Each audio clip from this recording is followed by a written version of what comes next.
The sound of footsteps echoed in the marble hallway. A woman stood alone, her hands trembling as she clutched a mop, staring at the reflection of the city lights against the glass walls. Her name was Clara Mendez, and in less than an hour, she would either remain invisible or change her destiny forever. What no one inside the towering headquarters of Valverde Global Holdings knew was that Clara carried a secret one capable of saving or destroying a deal worth hundreds of millions. She had buried her past for years, hiding behind silence, uniforms, and late-night cleaning shifts. But on this morning, fate was about to drag her back into the world she had once ruled and lost. It all began on a Tuesday, before sunrise. Clara, as always, arrived early at the skyscraper on Avenida Reforma. For 2 years, she had been the one to sweep the corridors of the 37th floor, the executive heart of the corporation. She moved quietly, with practiced precision, polishing tables and wiping fingerprints from glass panels, making sure the empire of wealth and ambition looked spotless by the time the first executives arrived. But this morning was different. As she reached the boardroom, she heard voices on the other side of the glass wall. They weren't the casual murmurs of assistants preparing for the day. They were sharp, tense, urgent. Clara froze, her instincts sharpening. Inside, Hugo Valverde, the founder and CEO, paced back and forth. His voice carried both power and fear. "Tell me you're joking, Lavra. Tell me this isn't real." Lavra, his longtime secretary, looked pale. "Mr. Valverde, I'm afraid it's true. The interpreter, he collapsed last night. A heart attack. He's in the ICU." For a moment, the silence in the room felt heavier than the walls themselves. Hugo slammed his hand against the table. "Do you understand what this means? The Swiss delegation is landing in less than 40 minutes. 4 months of negotiation, wasted." Clara's heart skipped a beat. The word interpreter stabbed her like a ghost from her past. She leaned closer, her mop still dripping on the polished floor. Lavra spoke again, her voice breaking. "I've called every certified interpreter in the city. No one is available until noon." "Noon?" Hugo's voice rose, fury and panic intertwined. "By noon, they'll be gone. Do you have any idea who we're dealing with? Rothman Capital Swiss does not wait. They don't tolerate mistakes. They will walk out, and the deal will collapse." Clara knew that name. Rothman Capital, the ruthless European investment group famous for multi-million-dollar deals sealed in perfect French. She had once sat across their executives. She had once led deals with them herself, before everything fell apart. She turned back to her work, but her hands were shaking. She hadn't spoken French professionally in years. Not since her downfall, not since her name became tainted. She had learned to keep her head down, to live invisible. Yet something inside her stirred. This wasn't just any deal. This was a test of destiny. The footsteps in the hallway grew louder. Assistants rushed back and forth. Papers shuffled. The storm inside the building was about to erupt. Clara set the mop down carefully, as if preparing for battle. She wiped her hands against her uniform, inhaled deeply, and walked toward the reception desk where Lavra was on the phone. "Excuse me," Clara said softly. Lavra turned, irritated. "Clara, this is not the time." "Please, I heard about the interpreter," Clara interrupted, her voice steady. "I can help." "I speak French fluently." Lavra blinked, stunned. For a moment, she thought she had misheard. Then she frowned. "Clara, this isn't a game. We're talking about a contract worth $200 million. You clean offices. You can't possibly." Clara held her gaze. "I lived in Geneva and Paris for more than a decade. I wasn't always a cleaner. I was a director of operations for an international firm. French is not just a language I speak. It's part of who I am." The weight of her words hung in the air. Laura's lips parted, but no sound came out. She turned slowly toward her boss, who had stepped out of the boardroom, looking both furious and desperate. "What's going on?" Hugo demanded. "Sir?" Lara hesitated. "Clara says she can translate. She lived in France." For the first time in years, Clara faced the kind of man she used to work with, not for. Hugo Valverde studied her as if seeing her for the first time. Her plain uniform, her tired eyes, her modest posture, nothing suggested power. And yet something in her gaze radiated certainty. "Is this a joke?" he asked coldly. "No," Clara replied. "Give me 5 minutes and access to the documents. I can handle this meeting. If you don't believe me, you lose nothing. But if you do—" She paused, her voice unflinching. "You might just save your deal." Silence. The seconds stretched, suffocating.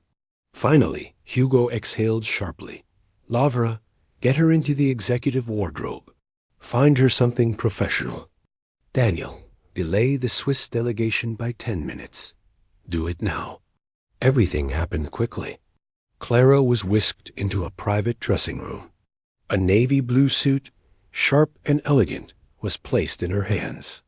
As she slipped into the unfamiliar yet familiar fabric, she caught her reflection in the mirror. The face staring back was older, marked by loss, but her eyes burned with the fire she thought she had lost. Lavra fastened a silk scarf around her neck and whispered nervously, "Are you sure about this? If something goes wrong, we lose everything." Clara met her gaze in the mirror. "If we don't try, we've already lost." Minutes later, the Swiss investors entered the boardroom. Tall, sharp-featured men in tailored suits.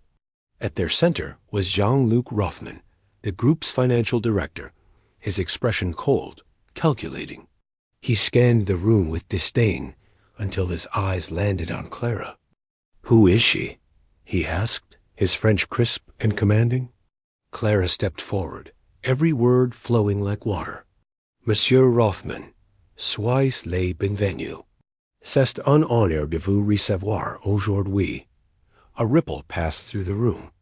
Jean-Luc arched an eyebrow, then allowed a faint smile. He nodded, just slightly, a gesture of respect. The meeting began.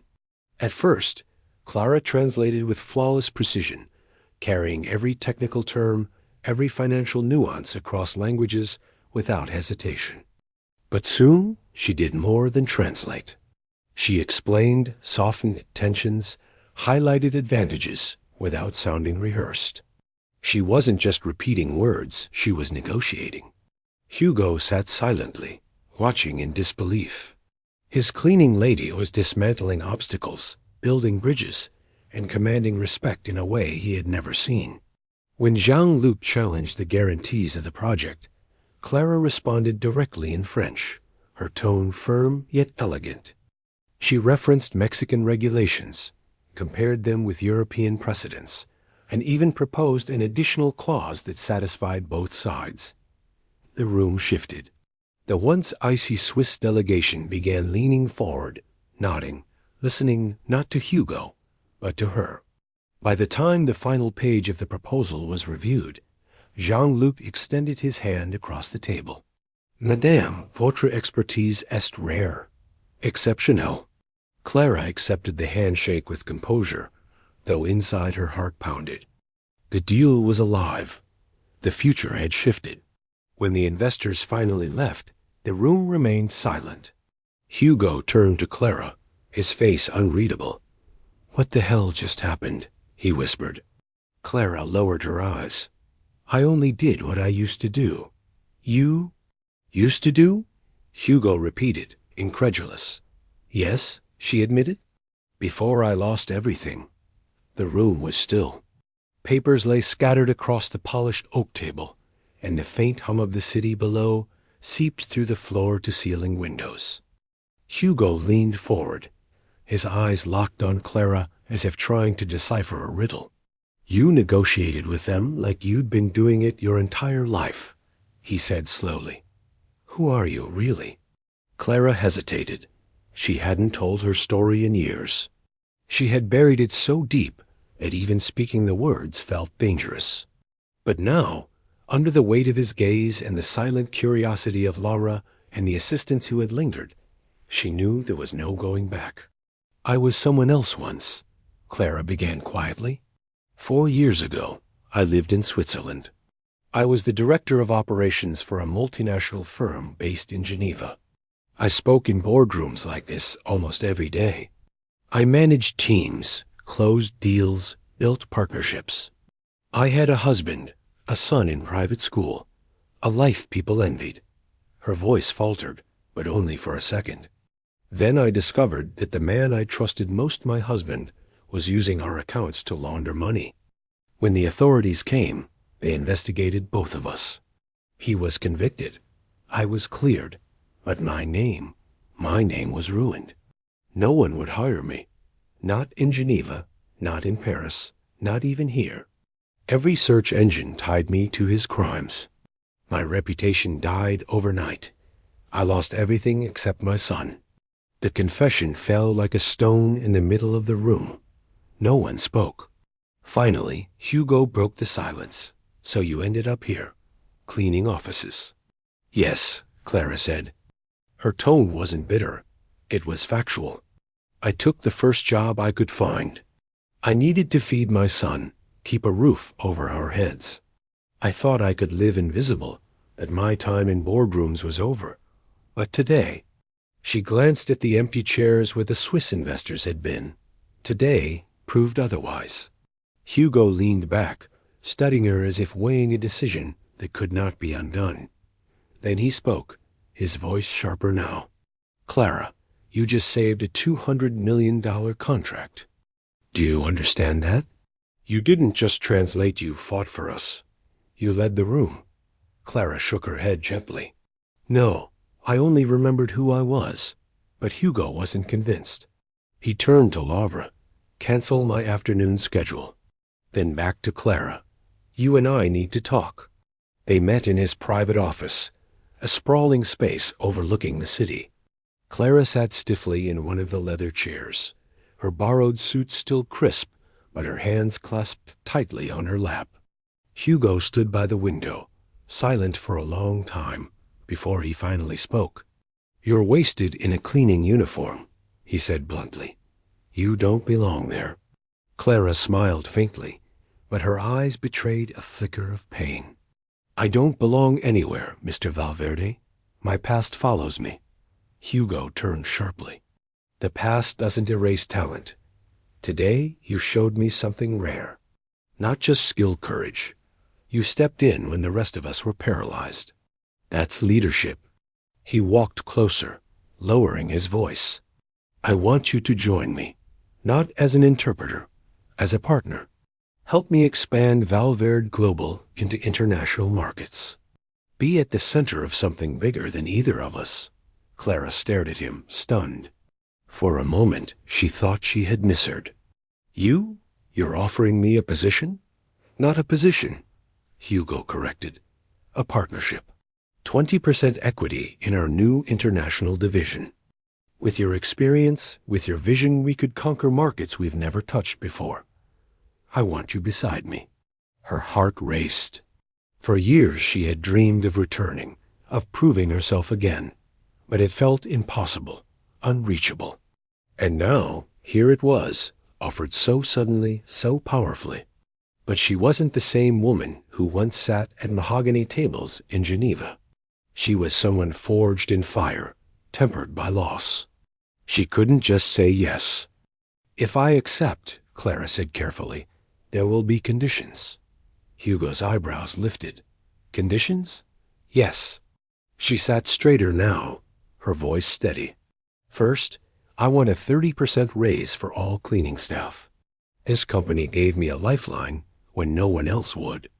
I won't walk away without making sure others like me are valued." Hugo studied her, then nodded. "Done." "Second," Clara continued, "I want a scholarship program for the children of all base-level employees. Full university education. My son will not be the only one with a future." "Approved," Hugo said without hesitation. "And third," Clara finished, "I need 1 week." A week to train the person who will replace me as a cleaner. I won't leave the 37th floor in chaos." For the first time that day, Hugo laughed a sharp, incredulous laugh. "Clara, you just saved me $200 million, and you're still worried about who's cleaning the windows?" She allowed herself a small smile. "It matters." Hugo shook his head, almost in disbelief. "You are exactly the kind of partner I need." The weeks that followed were a whirlwind. Clara was moved from the janitorial closet she once used to store her uniform to a corner office on the 40th floor, with a panoramic view of the city. Her name appeared on official documents as Executive Partner, International Division. But what truly shocked the company wasn't the title, it was the changes. Within a month, cleaning staff salaries had risen. A scholarship program was launched, and stories began to circulate among employees about the cleaner who became an executive. Her son, Daniel, now in his second year of engineering, called her every night, half in disbelief, half in awe. "Mom, everyone at my university is talking about you. They say you're a legend, that you went from mops to boardrooms." Clara would smile, though tears often welled in her eyes. "They can talk all they want. What matters is that we survived, that we're building something better." But fate wasn't finished with her yet. 1 month later, Hugo summoned Clara urgently to his office. His tone on the phone had been uncharacteristically serious. When she arrived, he was already pacing. "Something big has come," he said. "Pemex wants to structure an international alliance with German and Swiss capital. They want us as consultants. And Clara," he stopped, meeting her eyes, "they specifically requested you as project director." Clara felt the air leave her lungs. The deal he described was massive, worth more than 12 billion pesos, one of the largest in the country's history. Accepting it would catapult them into a new stratosphere of global business. She sat down slowly. "If we do this, we'll need more. A full team. International lawyers, tax analysts, new offices in Monterrey, maybe even Geneva again. All of it is approved," Hugo said firmly. "I trust you. This is your project." Clara looked out the window at the endless stretch of city lights. She had been invisible, a shadow sweeping hallways. Now she was being asked to stand in the center of power again, to lead where others couldn't. For the first time in years, she allowed herself to feel it fully the weight of destiny. The following months were nothing short of a storm. Meetings blurred into flights, contracts into conference calls. Clara found herself in a rhythm she had almost forgotten: early mornings, late nights, endless negotiations. But there was a difference now. She wasn't just fighting for profits.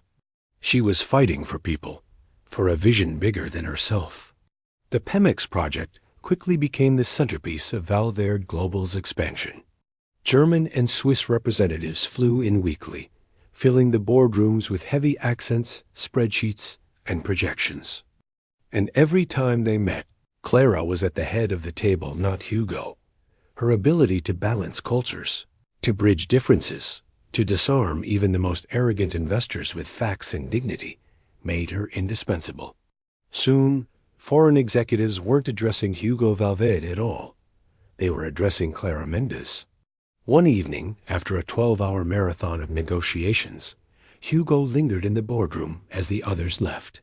He leaned back in his chair, exhausted but smiling. "Clara," he said, "do you realize what you've done? They listen to you like no one else. You've turned this company into something I never imagined." Clara closed the last folder and met his gaze. "No, Hugo, you gave me the chance. I just refused to waste it." But when she returned home that night, in the quiet of her apartment, the weight of it all settled on her shoulders. Her son Daniel greeted her with 2 cups of coffee and a grin. "You're famous, Mom," he said, dropping a pile of financial magazines on the table. Each bore her photograph, sometimes candid, sometimes posed under headlines that hailed her as The woman who rose from the shadows, and Mexico's silent negotiator. Clara sighed, brushing a strand of hair from her face. Fame is fragile, Daniel. It can vanish overnight. Remember that. Daniel leaned closer, his voice softer. I don't care about the magazines. I care that you're finally seen for who you are. You taught me never to give up. And now the world sees what I've always seen. Her eyes glistened. He was right. But deep inside, the scars of her past still whispered, reminding her how quickly everything could crumble. It wasn't long before her past came knocking. One afternoon, Clara received a message on her office phone. A visitor had arrived. She assumed it was another consultant, but when she stepped into the lobby, her heart froze. Standing there was Jean-Luc Rothman, the very man she had impressed in that first meeting months earlier.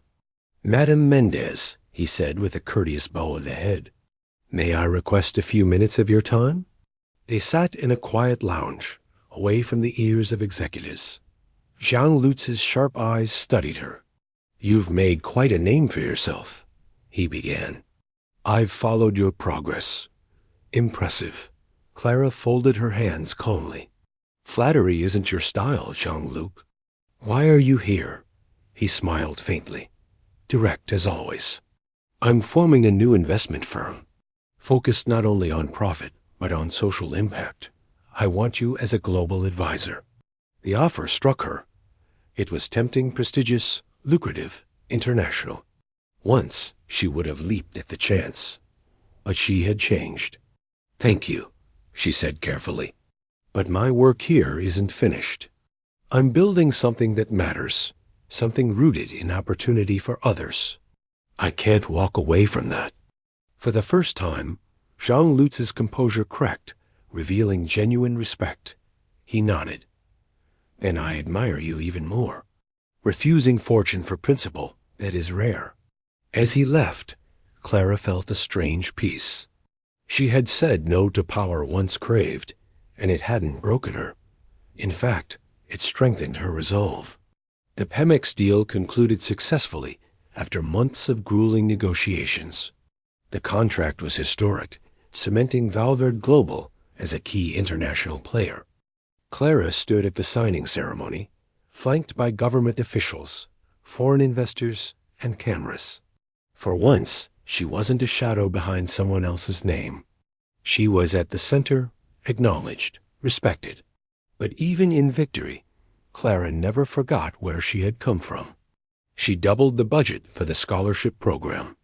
She initiated mentorships between executives and the children of employees, ensuring no young person would ever feel trapped by circumstance. She even launched a new internal policy promotions based solely on merit, regardless of one's starting position. The impact was immediate.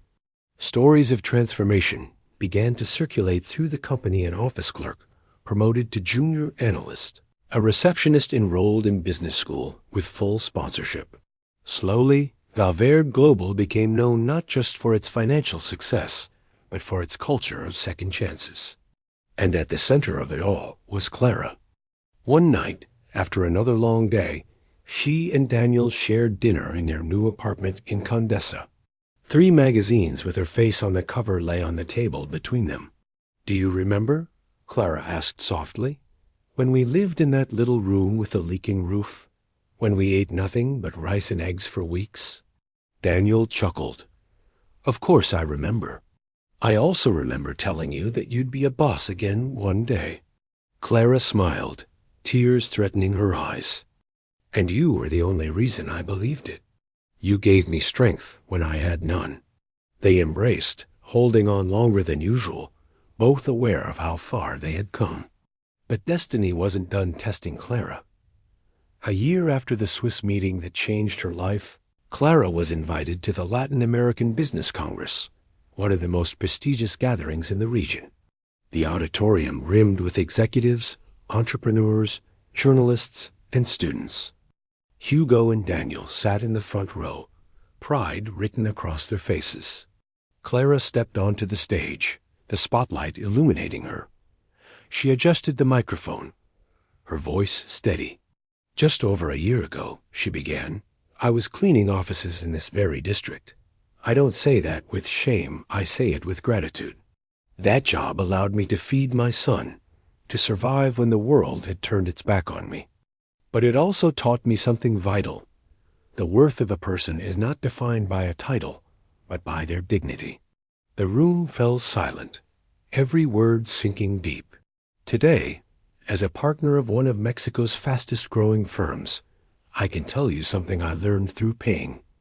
True talent never disappears. It may sleep, it may hide, but it is never lost. Sometimes opportunity comes disguised as a mop, a uniform, a forgotten role. But inside every company, there are people capable of far more than we imagine.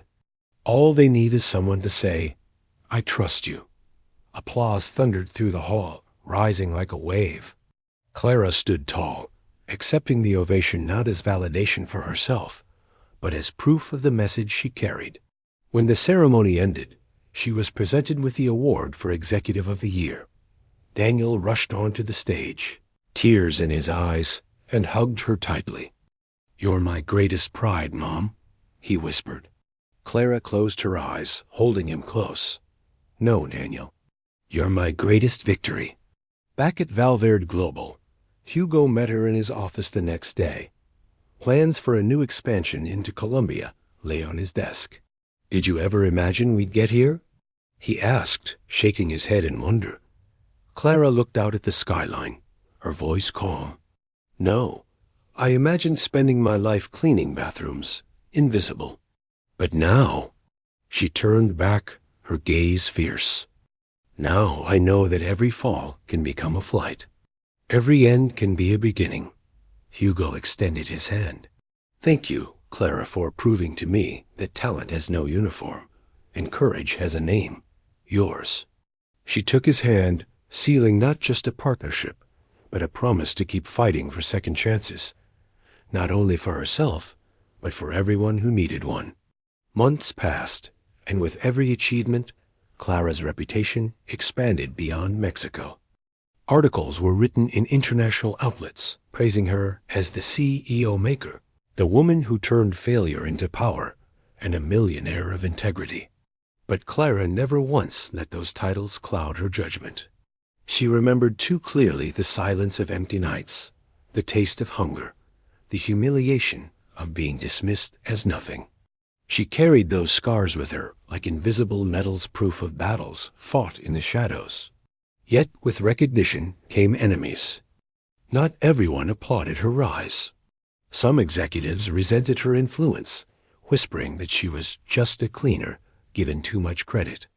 Others, threatened by her presence, plotted quietly, waiting for a chance to humiliate her again. One evening, during a shareholders' dinner in Monterrey, Clara faced that test. A rival CEO, Rodrigo Alvarado, raised his glass and smirked. Senora Mendez, he said loudly enough for the entire table to hear, tell us, how does one go from scrubbing floors to signing multi-million-dollar contracts? I imagine it must be quite the fairy tale. Laughter rippled through the table, sharp and cruel. Clara froze for a split second, the memory of her old humiliation flickering in her chest. But then she rose, her eyes locked on Rodrigo's. Yes, she said calmly, her voice steady. It is a fairy tale. Because unlike you, I know what it means to start from nothing. Unlike you, I know the taste of hunger. And unlike you, I do not fear losing everything, because I have already lost it once. What about you, Rodrigo? Could you still stand tall if the only thing left in your life was your dignity? The table went silent. Rodrigo's smirk vanished, replaced by a pale discomfort. Clara sat down slowly, her composure intact. Applause erupted, not from everyone, but from enough voices to make the message clear.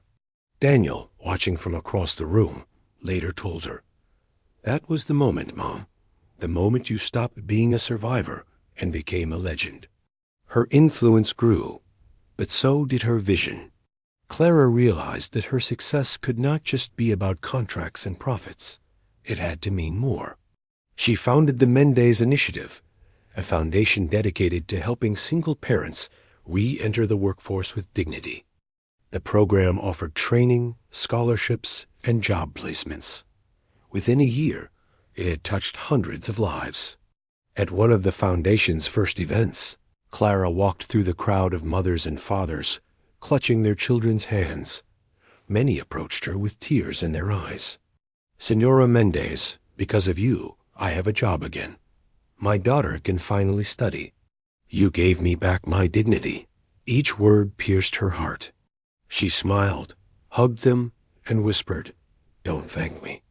Thank yourselves. You never gave up." Daniel, who had begun volunteering with the initiative, whispered to her later, "Mom, this is bigger than business. You're changing lives." Clara looked at him, her heart swelling. "That's the only reason success matters, Daniel, to open doors for others." The climax of Clara's journey came one autumn evening at a gala in New York City. She had been nominated for the Global Leadership Award, alongside billionaires and heads of state. As she entered the ballroom, cameras flashed, journalists shouted her name, and the world watched.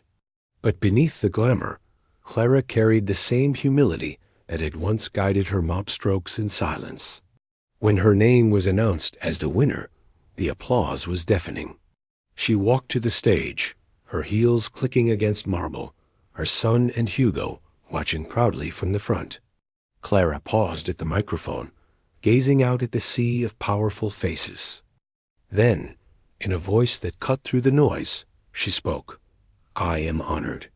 But tonight, I don't stand here as a millionaire or as an executive. I stand here as a woman who is invisible. I was the cleaner no one looked at, the employee no one remembered. And yet, from that invisibility, I rose not because I was special, but because someone gave me a chance. Every company in this room has people like the woman I once was, hidden talents, unseen leaders. If we ignore them, we not only waste potential, we waste humanity. True leadership is not about how high you rise, but about how many hands you lift along the way." The hall exploded in applause. Some stood, others wiped their eyes. Cameras captured every second, sending her words around the globe. That night, back at the hotel, Clara sat with Daniel on the balcony overlooking the Manhattan skyline. "Mom," he said softly, "you've become what you always deserved to be." Clara shook her head gently. "No, Daniel. I've become what we always deserved. You walked every step of this journey with me. Every sacrifice, every humiliation, every dream, I carried it for both of us. And now we share this victory." Daniel hugged her tightly. "You're not just my mother. You're my hero." Tears welled in her eyes as she whispered, "And you, Daniel, are the reason I never gave up." Years later, people would continue to tell Clara's story in conferences, documentaries, and books. They would describe her as a visionary, a CEO, a millionaire, a leader of leaders. But Clara herself always returned to one simple truth. She was once invisible. And because of that, she knew how to see those who were still unseen. Her journey was no longer just about herself, or even her son. It was about every single person who had been told they were nothing. To them, her life was proof. From the floor of obscurity, one could rise to the heights of power. From humiliation, one could build dignity. And from invisibility, one could become unforgettable. Thus, the woman who once scrubbed floors now signed global contracts, led foundations, and shaped futures. But in her heart, she never stopped being Clara, the mother who fought, the survivor who endured, the leader who remembered. And perhaps that was her greatest triumph of all.